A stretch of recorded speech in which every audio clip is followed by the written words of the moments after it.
کیونکہ اس دور میں ایسٹ انڈیا کمپنی جو کہ برطانیہ کو چائے امپورٹ کرتی تھی، اس کے حالات کچھ اچھے نہیں تھے، اس کی آمدنی بہت کم تھی، جس کی وجہ سے برطانوی رہنماؤں نے وہاں پر ایک نیا ایکٹ پیش کیا، اور اس ایکٹ کا مطلب یہ تھا کہ اس ایسٹ انڈیا کمپنی کو زیادہ سے زیادہ منافع ملے اور جو کالونیوں کے لوگ ہیں ان کو کم منافع ملے، اور اس ایکٹ کا نام تھا ٹی ایکٹ۔ جب یہ ایکٹ ان برطانوی رہنماؤں نے وہاں پر پیش کیا تو جتنے بھی امریکن لوگ تھے وہ بہت زیادہ غصے میں آئے اور انہوں نے بالکل اس ایکٹ کو ماننے سے انکار کر دیا، جس کی وجہ سے 16 دسمبر کی شام جب اس ایسٹ انڈیا کمپنی کے 3 بحری جہاز اپنی چائے لے کر آ رہے تھے تو 50 امریکی لوگ اس کے ان بحری جہازوں میں داخل ہوئے اور ساری چائے کو انہوں نے دریا میں پھینک دیا۔ اب امریکہ کے اس عمل کے بعد جو برطانوی رہنما تھے وہ بہت زیادہ غصے میں آئے، تو انہوں نے اپنی فوج کو اس علاقے میں داخل کیا جس کا نام بوسٹن تھا۔ تو بوسٹن شہر کے اندر اپنی فوج کو داخل کیا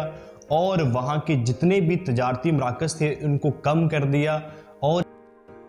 یہاں تک جتنے بھی واقعات ہوئے یہ سارے واقعات ان برطانوی رہنماؤں کی طرف سے اپنی آمدنی کو بڑھانے کے لیے ٹیکسوں کی وجہ تھے۔ اب ان ٹیکسوں کی وجہ سے یہ جو حالات پیدا ہوئے تھے، یہاں تک کسی قسم کی کوئی آزادی کی بات نہیں ہو رہی تھی، صرف اور صرف وہ بات کر رہے تھے کہ ان ٹیکسوں کو ختم کیا جائے۔ لیکن اس کے بعد ایک ایسا دور شروع ہوا جس میں یہ امریکی لوگ اس وقت ایسے فلاسفرز کے بارے میں پڑھ رہے تھے جو آزادی کے بارے میں کھل کے اپنی بات بیان کرتے تھے اور اپنی رائے دیتے تھے، جس کی وجہ سے ان امریکی لوگوں کے دلوں میں بھی آزادی کی تڑپ پیدا ہوئی، اور اسی آزادی کی تڑپ کی وجہ سے انہوں نے 1775 کے اندر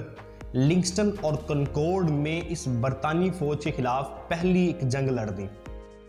اب یہ پہلی جو جنگ تھی، اس جنگ میں ان لوگوں کی نفرت اور غصہ جو وہ کھل کے سامنے آیا، جس کی وجہ سے وہاں پر جتنے بھی محب وطن لوگ تھے انہوں نے اسلحہ اکٹھا کرنا شروع کیا، اور پھر وہاں پر ان برطانوی فوج کے خلاف تربیتی کیمپ لگائے۔ اب اس وقت جو برطانوی فوج کا جو کمانڈر تھا اس کا نام تھا تھامس گیج۔ اس تھامس گیج کو آرڈر یہ ہوا کہ جو محب وطن لوگ اس برطانیہ کے خلاف اسلحہ اکٹھا کر رہے ہیں اور جنگ کی تیاری کر رہے ہیں، یہ ان کو گرفتار کر کے لے کے آئے۔ بالکل اسی آرڈر کو فالو کرتے ہوئے جب اس نے اپنی فوج ان لوگوں کو گرفتار کرنے کے لیے بھیجا تو اس کا خیال یہ تھا کہ یہ بغیر کسی خون ریزی کے ان لوگوں کو گرفتار کر کے لے آئے گا، لیکن جیسے ہی اس کی فوج وہاں پر گئی تو وہاں پر تو لوگ پہلے سے ہی تیار موجود تھے اور ان کے درمیان ایک جنگ شروع ہوئی جسے پہلی جنگ آزادی کا نام دیا جاتا ہے، اور یہ جنگ جو 1775 کے اندر لڑی گئی۔ اب 1775 کے بعد جتنا بھی عرصہ گزرا، یہ سارا کا سارا عرصہ تھا جنگ آزادی کی تحریک میں۔ یہ آزادی کی تحریک کا وقت تھا اور ان کے دلوں میں جو وہ آزادی کی تڑپ پیدا ہوئی۔ اس جنگ کے بعد انہوں نے سوچا کہ ان کی ایک نہ ایک پارٹی ہونی چاہیے جو ان کی نمائندگی کرے اور ان کی بات کو برطانوی لوگوں کے سامنے جو ہے وہ رکھ سکے، جس کی وجہ سے انہوں نے جون 1775 کے اندر کانٹیننٹل کانگریس قائم کی، اور اسی کانٹیننٹل کانگریس کے تحت انہوں نے اپنی ایک آرمی تیار کی جس کا نام تھا کانٹیننٹل آرمی۔ اس آرمی کا کمانڈر انہوں نے جارج واشنگٹن کو بنایا۔ جس وقت جارج واشنگٹن نے بوسٹن میں اپنا چارج سنبھالا تو اس وقت امریکی لوگوں کے حالات اچھے نہیں تھے، لیکن یہ جارج واشنگٹن ایک ایسی فوج تیار کرنا چاہتا تھا کہ جو ان امریکی لوگوں کو ہر طرح سے ڈیفینڈ کرے۔ اس کے بعد 1776 کے اندر کانٹیننٹل آرمی کی جو ہے وہ جنگ شمال کے علاقے میں ان برطانوی لوگوں کے ساتھ ہوتی رہی، لیکن اکتوبر 1770 کے اندر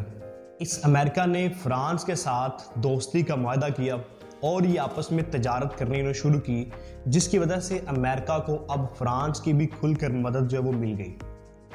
اس کے بعد 1781 کے اندر یہ جو برطانوی فوج تھی یہ شمال سے نکل آئی اور انہوں نے اپنا سارا رخ جنوب کی طرف کر دیا، کیونکہ جنوب کے اندر ان کے اتحادی تھے اور انہی اتحادیوں کی وجہ سے برطانیہ وہاں پر ہر بار کامیاب ہو رہا تھا۔ لیکن بالکل فرانس کی مدد کے ساتھ اور فرانس نے جو ان کو اسلحہ فراہم کیا تو اس کے ساتھ یہ امریکن لوگ ان لوگوں کو وہاں سے بھی بھگانے میں کامیاب ہوئے، جس کی وجہ سے انہیں 1782 کے اندر ایک معاہدے کے اوپر دستخط کرنا پڑا جس کا نام تھا جنگ بندی۔ یہ جنگ بندی کا معاہدہ تھا کہ جس میں انہوں نے کہا کہ جی اب جنگ جو ہے وہ ہمارے درمیان جو ختم ہو جانی چاہیے، یہ تو وہاں پر ختم ہو گئی، لیکن جو آزادی کی تڑپ اور جو تحریک تھی وہ کبھی ختم نہ ہوئی، جس کی وجہ سے بالکل ایک سال کے بعد 10 دسمبر 1783 کے اندر یہی امریکن لوگ اپنے لیے ایک علیحدہ وطن حاصل کرنے میں کامیاب ہو گئے، اور یہ علیحدہ وطن انہوں نے ایک معاہدے کے تحت پایا تھا جس معاہدے کا نام تھا پیس آف پیرس۔ اس پیس آف پیرس نے ان امریکن لوگوں کو ایک الگ ریاست دے دی، اور جس کے بعد انہوں نے وہاں پر ایک جمہوریت کا نظام قائم کیا، اور اسی نظام کے تحت یہ امریکن لوگ آج تک اس دنیا کی سپر پاور بنے ہوئے ہیں۔ امید کرتے ہیں کہ آپ کو اس امریکہ کی ریولوشن، اس ہسٹری کے بارے میں سمجھ آیا ہوگا کہ کیسے امریکہ نے ان برطانوی لوگوں سے اپنی آزادی کو حاصل کیا۔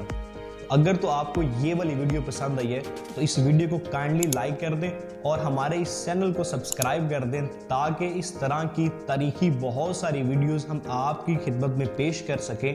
تو ملتے ہیں کسی اگلی ویڈیو میں، تب تک کے لیے اللہ حافظ۔